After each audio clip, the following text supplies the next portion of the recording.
சமீபத்தில் துரந்தர் 2 படம் பார்த்தேன். படம் வேற லெவல், தாறுமாறா இருந்தது. ஆனா இந்த வீடியோ அந்த படத்தோட ரிவ்யூ இல்ல. துரந்தர் படத்துல நிறைய ஹிஸ்டாரிக்கல் இன்சிடென்ட்ஸோட ரெஃபரன்சஸ் வரும். எல்லாமே அப்படியே உண்மைன்னு எடுத்துக்க முடியாது. ஆனா அந்த சீன்ஸ்ல நிறைய சீன்ஸுக்கு கண்டிப்பா பேசிஸ் இருக்கு. முக்கியமா துரந்தர் பார்ட் 1ல ஒரு சீன் வரும்.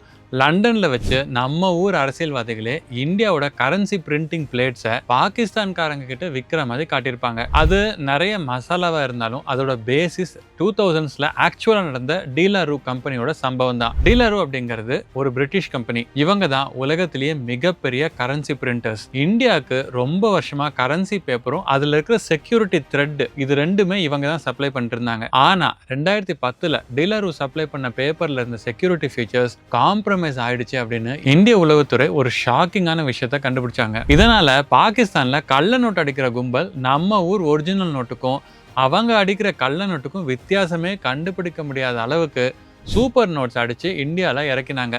நம்ம ஊர் ஏடிஎம் மிஷின்களே அதை ஒரிஜினல் நோட் அப்படின்னு நம்புற அளவுக்கு நிலைமை மோசமாயிடுச்சு. இதனால 2010ல இந்திய அரசு இந்த டீலரு கம்பெனியை பிளாக் லிஸ்ட் பண்ணிச்சு. பட் அந்த டைம்க்கே நாட்டோட கரன்சி டெக்னாலஜி சீக்ரெட்ஸ் லீக் ஆயிடுச்சு. படத்துல பிளேட்ஸ் திருடு போற மாதிரி காட்டியிருப்பாங்க. அதுதான் அது கற்பனை தான். ஆனா நிஜத்துல 2004ல போடப்பட்ட அந்த டீலரு கம்பெனியோட கவர்மெண்ட் கான்ட்ராக்ட்ல பல முறைகேடுகள் நடந்ததா இப்ப கூட விசாரணை போயிட்டு இருக்கு. அப்போதைய ஃபைனான்ஸ் செக்ரட்டரி அரவிந்த் மாயாராம் மேல சிபிஐ கேஸ் இன்னும் விசாரணையில இருக்கு. டீலரு கம்பெனியோட பழைய காம்ப்ரமைஸ்டு டெக்னாலஜியில் அச்சடிக்கப்பட்ட நோட்டுகள் புழக்கத்தில் இருக்கிற வரைக்கும் கள்ள நோட்டுகளை தடுக்கவே முடியாது அப்படின்னு இந்தியன் கவர்மெண்ட் ரியலைஸ் பண்ணாங்க. அதனால தான் 2016ல இந்தியன் கவர்மெண்ட் டிமானிட்டைசேஷன் அப்படிங்கிற எக்கனாமிக் டீகாபிட்டேஷன் ஸ்ட்ரைக் நடத்தினாங்க. இதோட டீடைல் கவரேஜ் 2018 நியூஸ் பேப்பர்ஸ்ல வந்துருச்சு. ஆனா பல பேருக்கு தெரியாது. கருப்பு பணத்தை ஒழிக்க தான் இந்த முடிவு அப்படின்னு 2016ல இந்தியன் கவர்மெண்ட் சொன்னாலும் அதுக்கு பின்னாடி ஒரு பயங்கரமான சர்வதேச கரன்சி வார் ஒளிஞ்சிட்டு இருக்குன்னு அப்போ பல பேருக்கு தெரியல. இந்த ரெஃபரன்சஸ் தான் துரந்தர் பார்ட் 2 படத்துல வருது. பட் இன்னைக்கு நம்ம சிச்சுவேஷன் வேற.